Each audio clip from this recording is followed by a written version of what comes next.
The acoustic guitar is one of the most complete instruments we have in worship. Hindi niya kailangan ng kuryente. Hindi niya kailangan ng effects. It responds to your touch. Pag mas madiin ka, lalakas. Pag mas mahinahon ka, sasabay siya.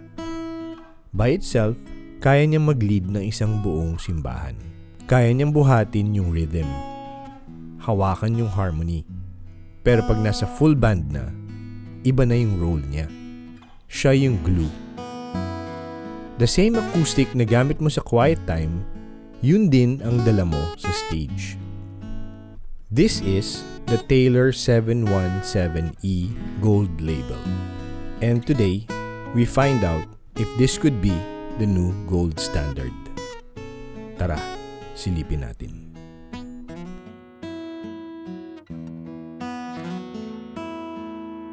Ikaw ay mabuti bawat sandali, sa habang buhay ay manatili,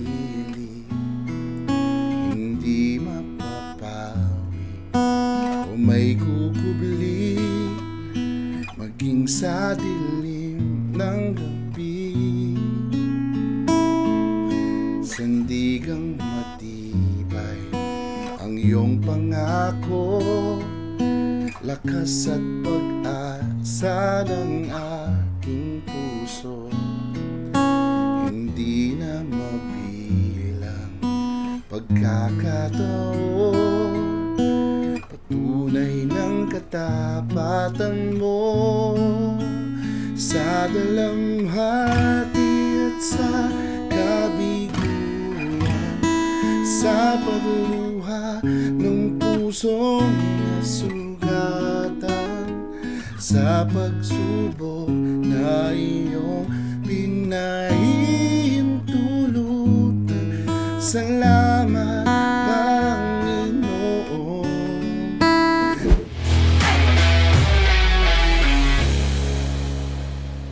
Hi guys, Ty here. Welcome back to the channel. So today, pag-uusapan natin on the workbench is the Taylor 717E Gold Label.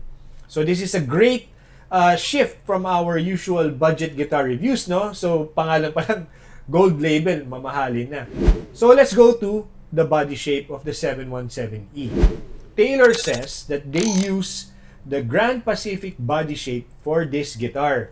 So yung usual na dreadnought nila, medyo mas square or mas diretso yung shoulders.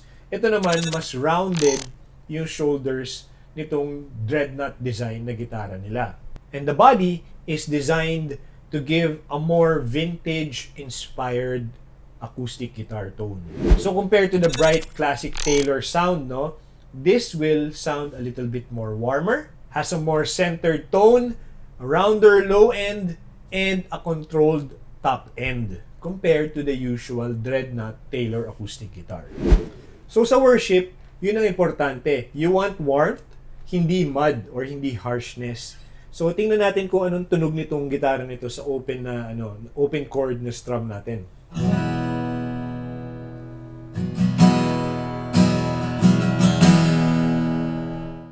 So makikita natin, this guitar is very controlled, no? So wala kang naririnig na harsh na highs or sobrang boomy yung lows.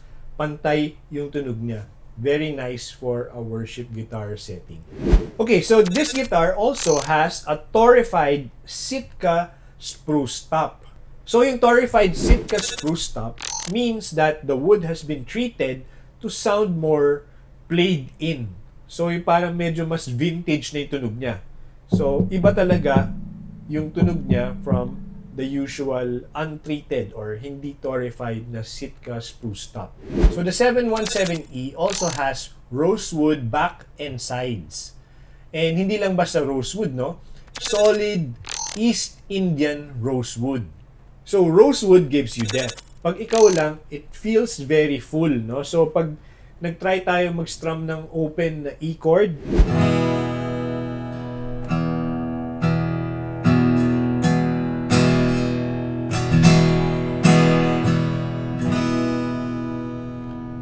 talagang lalabas yung tone nung low end ng gitarang ito. Pero mind you, hindi pa rin siya overly low yung natatalo ng low end yung gitara. Very balanced pa rin. So yung 717E, no, pag sinilip natin yung loob, parang kakaiba yung itsura niya, yung bracing sa loob. Even if you don't know that much about acoustic guitars, pag sinilip mo yung loob nitong gitarang ito, sasabihin mo, parang may iba sa loob, parang hindi ganyan yung usual na nakikita ko. Taylor calls it the fanned V-class bracing. So, ano ba yung sabihin nun? Yung V-class bracing na ito improves sustain, improves intonation across the fretboard, and has more consistent tuning up the neck. So, hindi masyado nagbabago yung notes mo from the lower end of the fretboard to the higher end of the fretboard. Alright, so now let's talk about the electronics. So, dito makikita natin, pwede kang mag-plug ng jack, quarter jack dito sa gitarang ito, and you can go straight to the front of house. And yung ginamit na electronics ni Taylor dito sa 717E is the 𝗧𝘆𝗆𝗍𝗃's Element VTC pickup. Alright guys, so now let's focus on the neck. The neck is made from neo-tropical mahogany and it's finished in a satin finish. So yung nut width niya is 1 3/4 inches, no? So yung 1 3/4 inches gives you a lot of space to do yung mga magagandang chord voicing sa gitarang ito. So now check naman natin ang scale length nitong gitarang ito. So from nut to bridge saddle, ayan, 25.5 inches on the dot. So tama nga yung sinabi nila na specs, 25.5 inches itong gitarang ito. Very comfortable to play. White tusk nut and also a micarta saddle. Very consistent and stable ang mga materials nitong nut and saddle. So let's look at the fretboard. It's made out of West African Crelicam ebony. And ebony gives you that snappiness compared to rosewood, kasi rosewood is a warmer sounding fretboard, pero ito yung parang warm siya pero may konting snap. So yun ang maganda dito sa ebony na fretboard. Meron din siyang crest, yung cream crest inlays. It gives it that understated gold label quality. Bridge is also rosewood, pero ibang rosewood ang ginamit. Honduran rosewood naman ang ginamit for this guitar. And guys, additional detail lang, no? Nakakatuwa. Kasi pag tinignan natin yung bridge pins, mapapansin mo, it's also made out of rosewood. Yung bridge kasi is also a very integral point of an acoustic guitar kasi nandyan talaga nagtatransfer lahat ng vibrations of the strings. So, pag galing dito, hindi na maganda yung yung medium of transfer, hindi talaga tutunog ng buo yung gitara. Pero because it's made out of Honduran rosewood na nagko-complement dito sa Indian rosewood na ginamit for the back and the sides, that is why we have this kind of tone for this guitar. Talagang pinag-isipan yung mga materials na ginamit for this guitar. Hindi lang basta mix and match na, yan, bahala na. Ito talaga mukhang pinag-isipan ng mabuti. So now let's go to the tuners. Ayan, so makikita niyo yung tuners. It's Taylor nickel tuners. Pag pinihit mo, it's very smooth and hindi siya wala siya masyadong play from my experience dito sa ginamit ko ng gitara na ito. So tingnan naman natin yung aesthetics nitong gitarang ito. Appreciate lang natin, no? Cream binding yung nandito sa gilid and dito sa back, double bound yung gitara, no? Yung fire stripe na pickguard, ayan, vintage inspired direction ng Taylor dito. Kasi usually yung pickguard nila itim lang eh. So yung gloss top finish, very premium yung itsura. Pag hinawakan natin, nadaanan natin sa taas and sa top, very smooth. And then talagang pag tinignan mo, mukhang quality talaga yung finish nitong gitarang ito. And also, the 717E comes with a hard shell case. It comes with a deluxe British Cocoa hard shell case. So guys, that wraps up our workbench and sound check segment, no? So pag tinignan natin yung gold label 717E, nothing feels excessive.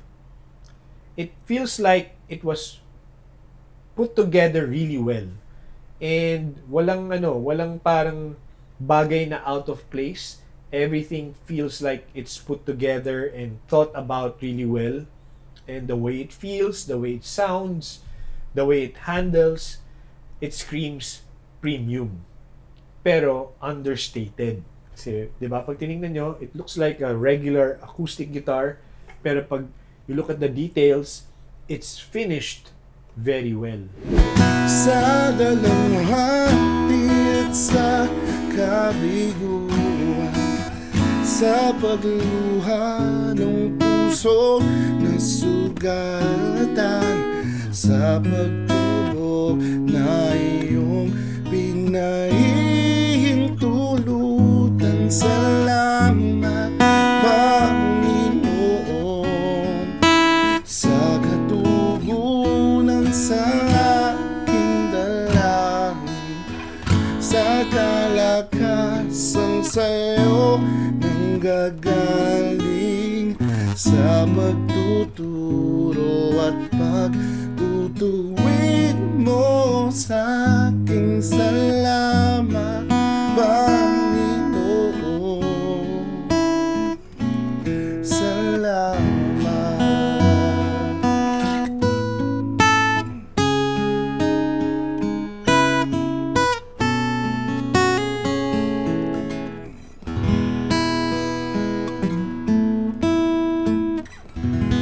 Okay guys, Paul Armesin in the house again dito sa Tais Worship Guitar. Kuya, maraming salamat sa pagbisita again. Ay, thank you din for inviting me ulit, no? And hello sa lahat ng subscribers ng Tais Worship Guitar. What a wonderful way to demo the guitar with your song. Salamat Panginoon. Now, let's go naman to the Taylor Gold Label 717E. Anong masasabi mo kuya sa gitara? Syempre, no, headstock pa lang yung nakikita mo, alam mo na kaagad na maganda, di ba? So parang kahit na hindi mo pa siya nahahawakan, parang may assurance ka because of the brand, di ba? Tapos syempre, nung hinawakan mo na, tapos yung ginanon mo na, so mararamdaman mo kahit na hindi siya naka-plug, no? Yung alam mo yun, yung sound, yung resonance nung gitara quality, no? Alam mo yun, yung parang yung hinahanap mong sound, diba? For a person like me na na sanay sa budget, no? Sanay sa budget guitars. Alam mo yung hindi ganito yun. Parang hindi yun usually naririnig mo. This sounds actually expensive. And the balance nung yung brightness pag ginanon mo and pagka plilock mo siya, you know, yung balance nun very siguro dahil alam mo yung spruce tapos biglang may mahogany yung neck na usually warm, di ba? Mag-mahogany. So alam mo yun yung bumabalanse doon. So usually kapag acoustic guitar, yung highs parang eto na andun na siya no? Yung parang hindi mo nahahabulin yung EQ you know, yung mga siguro pagka mga kaskas mamimix mo siya with sa recording context, no, mamimix mo siya ng ayos parang wala ka na masyadong hahabulin EQ kasi yun yung brilliance tapos yung mids yun ganda sobra. Tapos of course yung craftsmanship, 'di ba? Na yung details. Iba na talaga kapag yung isang Paul Armesin ang gagamit ng acoustic guitar, no? Talagang lumabas talaga yung potential ng guitar when Kuya Paul used it. Ito eh, oh.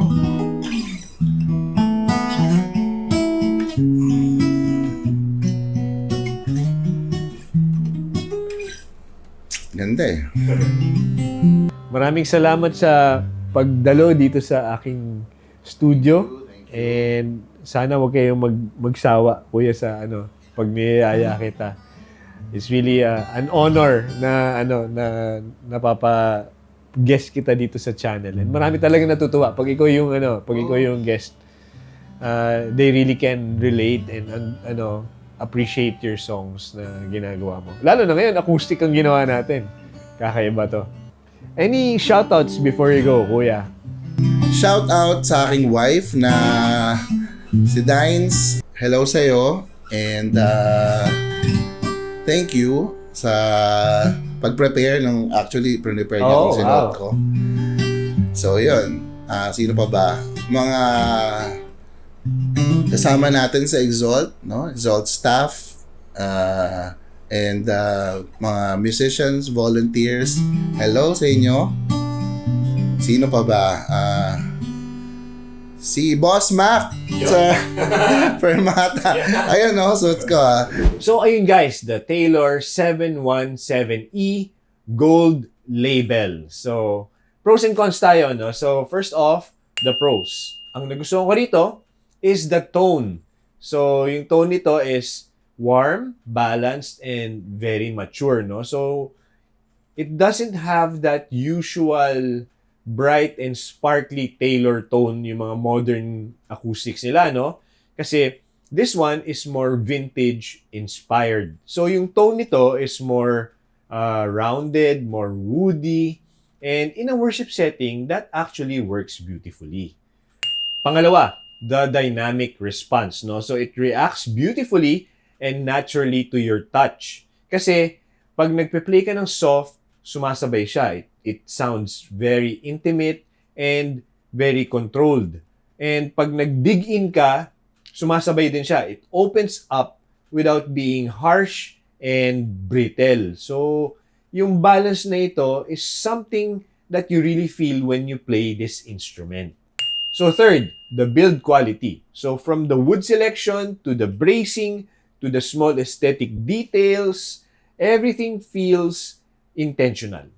So nothing feels rushed, and this clearly feels like a premium instrument. So plugged in, the 𝗧𝘆𝗍𝗍𝗟 Element VTC system sounds very natural. Hindi siya parang yung mga ordinary na under-saddle na pick-up na medyo quacky yung tunog. Ito, pag naka-plug in ka, yung tunog niya parang naka-mic from the inside, and it's very natural sounding. And if you are going to use this in a stage, in a full band setting, actually, yun ang gusto nyo. So yung ibang tao, nag-upgrade pa to an 𝗧𝘆𝗍𝗍𝗟 pickup system dun sa gitara nila. Ito, it comes with that already. So, saan ka pa? So now, let's go to the cons. So if you're used to the Taylor modern, bright-sounding guitars, no, baka magulat ka dito. Pero, being vintage sounding, it's not really a bad thing. It's just in a different direction. Baka lang manibago kayo, pero it's really not a bad thing. I really like the vintage tone of this guitar. And of course, the price. At 185,999 pesos, this is clearly not an entry-level guitar.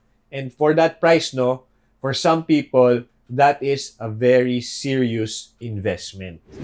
So, I personally own a Taylor 110 CE. And playing this 𝗧𝘆𝗶𝗍 really showed me the difference of a truly high-end, well-built acoustic guitar, no? So, yung depth, yung balance, yung responsiveness nitong gitarang ito, nararamdaman mo when you play it. The 110 CE is a good instrument, but this is on another level. So the question is it worth it?